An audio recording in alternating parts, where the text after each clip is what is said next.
我记得我在高考的时候，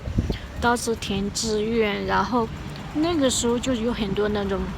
就是标签，对于性别的标签。然后我也出生在一个比较传统的家庭里，然后那个时候我哥给我的建议就是女生不要报考工程类的专业，电脑相关的什么之类，这是这是给男人的，不是给女人的。然后我那个时候我自己就是也属于那种没有个人主见，就是也不知道自己学什么专业，加上高考考的也不怎么好，所以对选专业已经没什么兴趣了，因为大学也不是我理想的大学，所以那个时候就听家里面的决定女生那就学个医学吧，然后就填了医学专业，所以就读了医学院校。然后在我没出国之前，我其实大脑中对于那个就是受环境的影响啦，就是自己也觉得自己是女生，应该就是不适合干这个，不适合干那个，仅仅只是因为性别，而不是个人能力的问题。就是也把自己给约束，就是放在一个小盒子里面，然后那个是盒子上面就贴了一个标签，因为我是女生，所以我只能干这些工作。尤其是软件工程师这个专业，在国内的时候就是那个时候好像就是我也是很强烈感觉，包括周边的朋友同事都说这怎么可能是女生干了，就是我等我出国之后，其实就是我受环境的影响，包括我转行，我从医学转到软件工程师，那个时候就是我从来就是没有就没有意识到自己是女生不适合干这个，不是说我忘记我的性别，还是说我从来没有把这个当成是一个干扰因素，就是我只是想了等要学好这个专业，怎样去找这个工作，怎样能跨行成功，这是我的重心。真的就是说受环境的影响，因为在荷兰这边女性相对比较独立，就是每个人不会说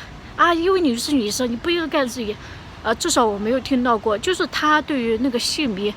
我不能说就男女就是性别的完全平等，在这个国家我只能说就相对于中国来讲，那个就是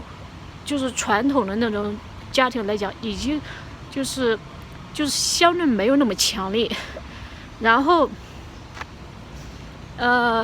反倒是就是我好像没有提到过，我现在的公司就是我是唯一的中国员工，也是唯一的亚洲员工，就我一个是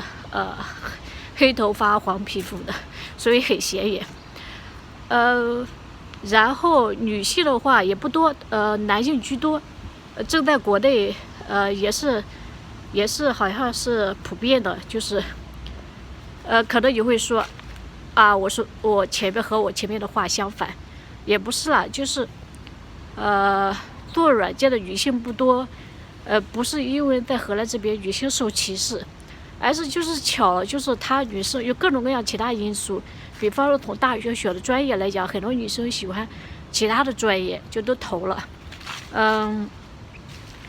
就是这个要分析起来是比较复杂的一个话题，如果大家感兴趣的话，我可以在其他的话题边提到聊聊。我走到了一个胡同里，出不来了现在再走回去。我前面就是有讲到公司里面的女性软件工程师确实不多，比例相对于男性比较少，但是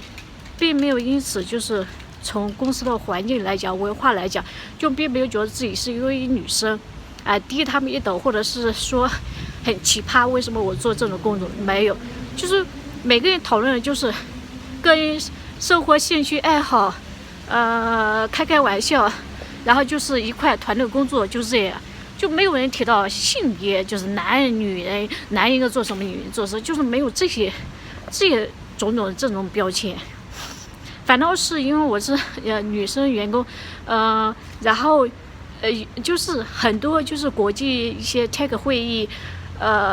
男女都可以参加。作为女性，反倒有我们专门为我们女性的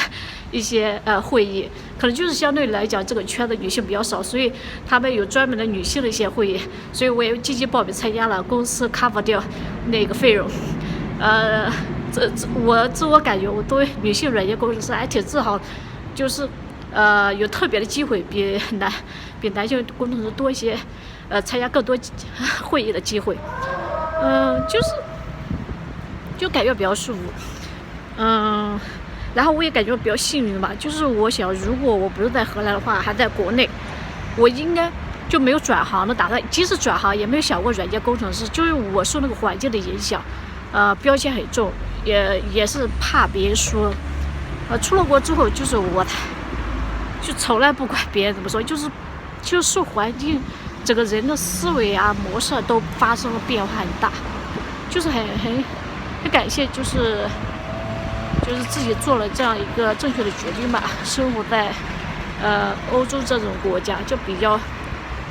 相对而言就是女性标签不是那么严重的国家，很感激。